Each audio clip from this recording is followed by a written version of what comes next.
Assalamualaikum Ustaz. Waalaikumsalam warahmatullahi wabarakatuh. Gimana caranya agar hidup kita tenang? Ya, tenangkan. Gimana caranya agar hidup kita tenang? Tenangkan. Anda kenapa sampai nggak tenang? Gitu kan? Nggak tenang itu kan perkaranya bisa karena berbuat maksiat. Ya, orang berbuat maksiat, berbuat salah itu pasti nggak tenang. Atau karena, mohon maaf ya, terlalu banyak terbawa oleh urusan dunia. Sehingga kehidupannya dipaksa untuk mengerjakan berbagai aktivitas duniawi yang membuat dia terasa lebih sibuk, capek, lelah, sehingga tidak mendapatkan ketenangan yang dimaksudkan. Jadi kalau terlalu banyak ngejar dunia, atau juga berbuat maksiat, maksiat dengan ngejar dunia itu berbeda. Ya, kalau maksiat itu sudah otomatis menyalahi ketentuan Allah. Nggak boleh mencuri, mencuri. Nggak boleh korupsi, korupsi. Nggak boleh berbohong, berbohong. Makanya ketika melakukan, hatinya menolak. Karena di antara makna fitrah itu dan fungsinya adalah cenderung kepada kebaikan. Jadi ada fitrah dalam jiwa kita, di kolbu kita, itu disebut dengan fitrah takwa namanya. Ya, Quran surah 91 Asy-Syams ayat 7-10, wa nafsin wa ma sawwaha fa'alhamaha fujuraha wa taqwaha. Nah, jiwa takwa ini yang mendorong kita selalu pada kebaikan. Ya, kejujuran, kesabaran, kemuliaan, dan menolak keburukan-keburukan. Karena itu kalau ada seseorang itu berkata yang tidak benar, dia berdusta, hati kecilnya pasti menolak. Itu nggak benar. Ya. Ada orang mau mencuri, misalnya kan, atau korupsi, misalnya, itu terfikir berbuat yang nggak bagus, hatinya pasti menolak. Ada gejolak dalam dirinya. Nah, itu yang membuat dirinya nggak tenang. Nah, yang kedua, bukan maksiat, tapi terlalu banyak mengejar dunia, sehingga lupa dengan urusan akhirat, lupa dengan ibadah. Ya, dia bekerja formal, benar, dia nggak menyalahi aturan, dia nggak korupsi, tapi dia berangkat dari gelap, pulang gelap lagi, menempuh perjalanan, kerja lagi, kena kemacetan. Nah, itu potensial akumulasi ini menimbulkan kepenatan, kegelisahan, capek, lelah, sehingga muncul pencarian-pencarian. Nah, itulah dunia. Itulah dunia. Walaupun saat dia mengerjakan itu, dia mengerjakan tidak dalam konteks bermaksiat. Tapi karena terlampau lelah mengerjakan itu dan penat, nah, rohnya kan menuntut. Di tubuh kita kan ada 3 bagian. Ya, ada fisik di bagian luar, kemudian ada akal ya di pikiran, yang ketiga itu ada hati, ada jiwa spiritual. Masing-masing harus mendapatkan porsinya. Ya, ini kalau bagian tubuh luarnya aja yang makan, fisiknya yang makan, mengonsumsi, tidur, istirahat. Ya, kemudian akalnya nggak pernah dipakai, nggak pernah belajar, nggak pernah baca, nggak pernah apa. Ini akalnya juga bisa protes, tumpul, nggak nyaman. Ya, sebaliknya juga, kalau dia misalnya ya makan, minum, kerja, aktivitas, olahraga, akalnya dipakai, dia baca dan sebagainya, tapi rohnya nggak pernah diberikan porsinya. Dia nggak pernah ibadah, nggak pernah sholat, nggak pernah baca Quran dan sebagainya. Maka ini yang generator kehidupannya, ini sumber ketenangannya, maka tetap akan gelisah. Karena itu ditemukan betapa orang pintar, ya kan, kerja keras dan sebagainya, tapi ya rohnya nggak terisi, banyak yang bunuh diri. Ya, di Jepang terjadi, itu kan. Atau bahkan setidaknya ada orang-orang kaya yang sudah hebat, pinter-pinter, ya di akhir hidupnya apa yang dia kerjakan? Ya cuma datang terapi, nanam kangkung, nanam cabai, gitu kan, datangnya untuk mencari ketenangan karena rohnya nggak terisi. Maka Islam, alhamdulillah, ya agama yang sangat komplit, memberikan pencerahan sekaligus arahan dan pedoman dalam berkehidupan. Fisiknya dituntun, pikirannya juga dimotivasi untuk terus ditingkatkan, pintar sampai ke level yang tertinggi, dan rohnya diberikan porsinya untuk menunaikan ibadah sehingga mendapatkan asupan-asupan menu bagi rohnya. Makanya di kita kan ada sholat, ada puasa, gitu kan. Nah, kemudian ada baca Quran, itu untuk kebutuhan rohiyah kita, untuk memberikan ketenangan. Lalu fisik dipandu, bagaimana cara makan, bagaimana cara beraktivitas, dari mulai bangun tidur sampai tidur lagi, kan diatur.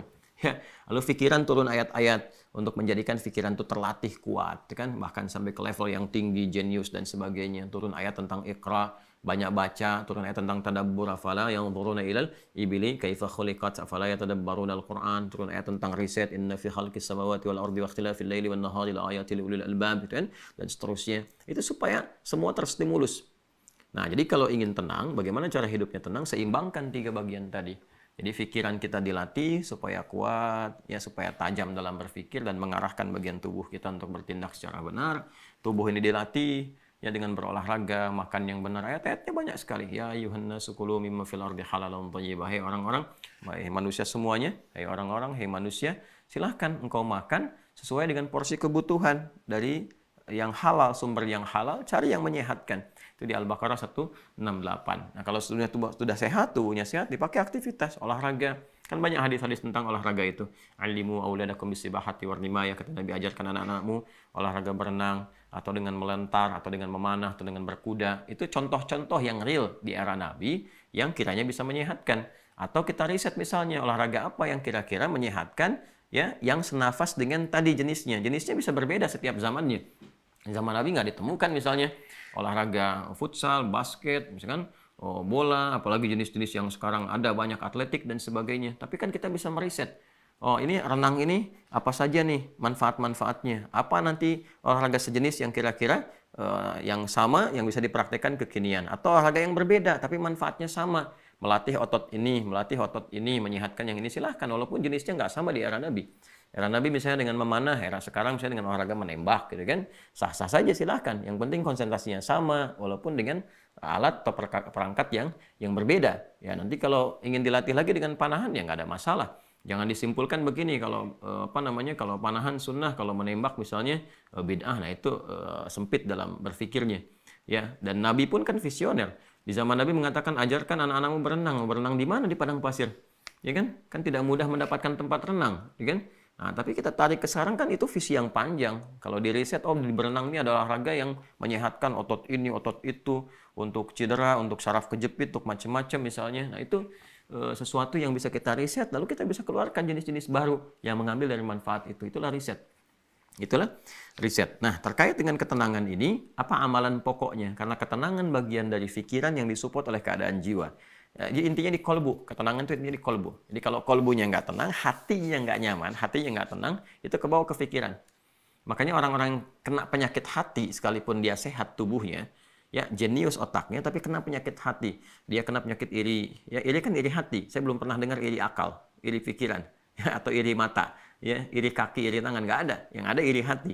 Ya, dengki misalnya, ria, itu penyakit hati semua. Makanya orang dengki, orang hasad itu pasti hidupnya nggak tenang. Ya, orang berilmu, tapi dia kena penyakit hati, iri kepada orang berilmu yang lain, itu nggak tenang hidupnya. Ya kan?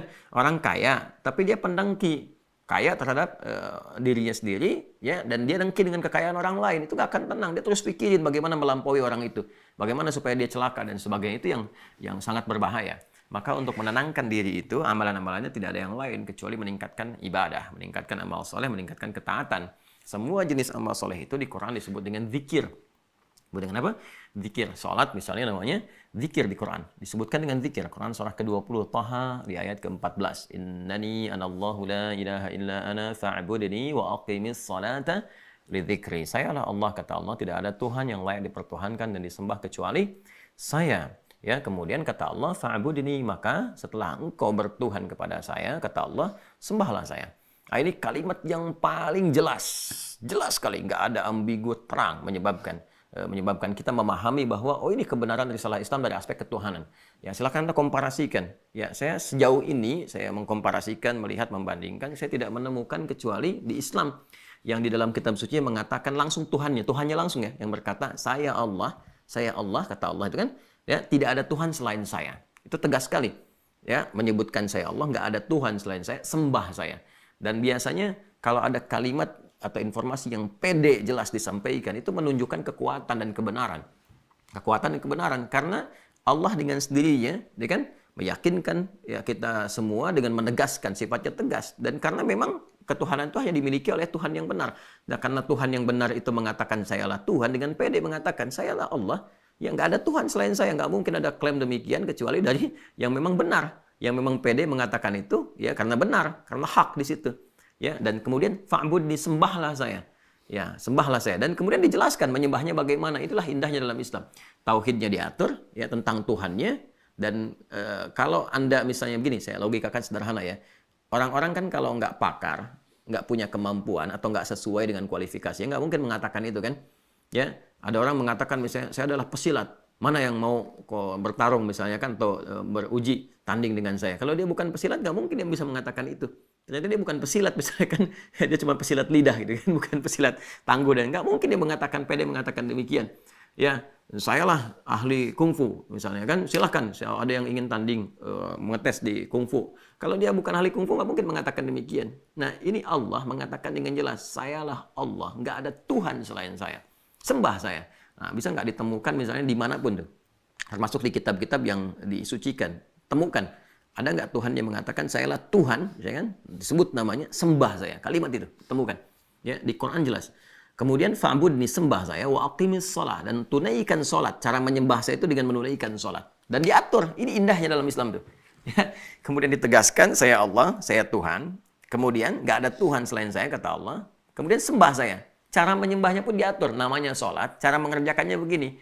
Ya, lalu diutuslah Nabi Muhammad SAW untuk mengajarkan dari awal sampai akhir, dari gerakan sampai bacaan, dari mulai hukumnya diajarkan. Ya, dari cara menghadap ke arah mana, kemudian bagaimana caranya, ya, dari mulai berwudunya bahkan sampai dengan selesainya. Ya, ini menunjukkan bahwa risalah agama ini benar. Nggak mungkin kan diada-adakan demikian. Gimana cara bisa merekayasa seperti itu terjadi? Nggak mungkin. Ya, ini dari awal sampai akhir dan nggak ada kreativitas di situ. Nggak ada kreativitas dan semua sama. Ya, orang Arab demikian, yang bukan Arab demikian. Ya, jadi nggak ada ceritanya misalnya di Arab pakai bahasa Arab, di Indonesia pakai bahasa Indonesia. Ya, di Indonesia, di Sumatera pakai bahasa Sumatera misalnya, di Jawa pakai bahasa Jawa. Tidak. Ya, Quran mau dimanapun pakai bahasa Arab. Salat dengan cara yang sama, menghadap ke tempat yang sama. Tapi terkait dengan pertanyaan ini, teruskan ayatnya. Wa aqimis salata lidzikri. Tunaikan salat kepadaku, kan, sebagai zikir. Jadi salat itu disebut dengan zikir. Berdoa juga zikir. Ya, doa juga zikir. Quran surah ke-7 ayat 205. Wadhkur rabbaka fi nafsika tadarruan wa khifatan wa dunal jahri minal qaul, dan berzikirlah, berdoalah maksudnya. Zikir ini doa. Ya, berdoalah, mohon dengan sepenuh jiwamu, dengan ketenangan, gitu kan, mintakan kepada Allah dengan penuh ketenangan. Dan mohon dengan kekhusyuan, mohon dengan penuh harap supaya dikabulkan. Nah, silakan cek, bukankah saat berdoa itu ada ketenangan? Anda punya masalah, alih-alih Anda curhat di media sosial, gitu kan? Nah, kemudian Anda arahkan untuk berdoa dengan cara yang benar, Anda ke kiblat, wudu, minta dengan khusyuk. Bukankah saat berdoa tenang? Ya kan? Bukankah saat sholat itu Anda lebih tenang? Ya kan? Bukankah saat Anda baca Quran lebih tenang? Nah, baca Quran itu disebut dengan zikir, karena Qurannya disebut zikir. Quran surah ke-15 ayat 9. Inna nahnu nazzalna dzikra wa inna lahu lahafidhun. Kami telah turunkan Al-Quran sebagai zikir. Nah, Anda itu kalau baca Quran kan lebih tenang. Apalagi kadang terjadi begini, sedang punya masalah, terus kita buka mushaf, random, acak, tuh dibuka begini, tiba-tiba ayatnya sesuai dengan masalah kita. Gitu. Nah, baru baca aja udah tenang keadaan jiwanya. Ya, udah menyebut nama Allah, baru bismillahirrahmanirrahim, sudah tenang. Ya, Quran surah ke-8 ayat kedua, innamal mu'minuna alladzina idza dzukirallahu wajilat qulubuhum wa idza tuliyat 'alaihim ayatuhu zadatuhum imanan wa 'ala rabbihim yatawakkalun. Ciri orang beriman itu kalau disebutkan nama Allah ada getaran konfirmasi di jiwanya, dan kalau dibacakan kepada ayat-ayat Allah bertambah keimanan. Iman itu kan sumber ketenangan. Ya, makanya iman itu berasal dari kata al-aman. Ulaika lahumul amnu, kan? Ya, alladzina amanu wa lam yalbisu imanahum bidzulmin, ya ulaika lahumul amnu. Orang-orang yang beriman itu kata Al-Qur'an, dan kalau imannya benar, maka akan mendapatkan ketenangan dalam jiwanya. Nah, ini kalau dibacakan Quran ada ketenangan dalam diri kita. Kita dengar orang lain baca Quran aja udah tenang, apalagi kita baca sendiri, kan? Apalagi misalnya zikir. Ya, zikir. Pas salat kita berzikir, kan, amalannya disebut zikir. Itu membuat kita tenang. Subhanallah, alhamdulillah, Allahumma antas salam, istighfar. Quran surah ke-4 An-Nisa ayat 103. Fa idza qadaytumus salata fadhkurullaha qiyaman wa qu'udan wa 'ala junubikum. Kalau Anda telah tuntas mengerjakan salat, maka berzikirlah. Ya, subhanallah, alhamdulillah, Allahu akbar, Allahumma antas salam. Ya, dari astagfirullah dulu awalnya, kan? Nah, itu membuat diri kita lebih tenang, lebih nyaman. Nah, itu semua amalan tadi disebut dengan zikir. Karena itu disimpulkanlah di Quran surah ke-13 Ar-Ra'du di ayat ke-28 ketika Allah berfirman, ala bi dzikrillahi tatma'innul qulub. Yakinkan pada dirimu. Ala itu harfu taukid, bukan hanya ikhbar. Huruf untuk menginformasikan sekaligus menguatkan informasi yang disampaikan. Saya tegaskannya, kata Allah, yakinkan pada dirimu dengan meningkatkan zikir kepada Allah, maka akan cenderung berdampak tenang kepada jiwa. Nah, jadi kalau Anda ingin tenang, saya ingin tenang, kita ingin tenang, gampangnya tingkatkan zikir.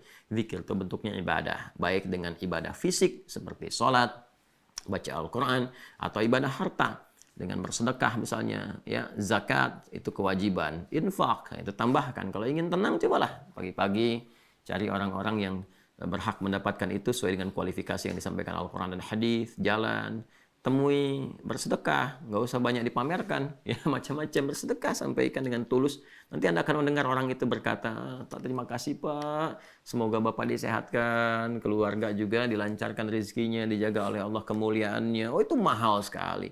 Padahal ini dikeluarkan mungkin 5.000, 10.000, tapi bagi orang-orang tertentu itu sangat berharga dan melahirkan doa yang dengan doa itu mengguncang aras dan memberikan ketenangan kepada jiwa. Ya kan? Wallahu ta'ala a'lam bis-shawab.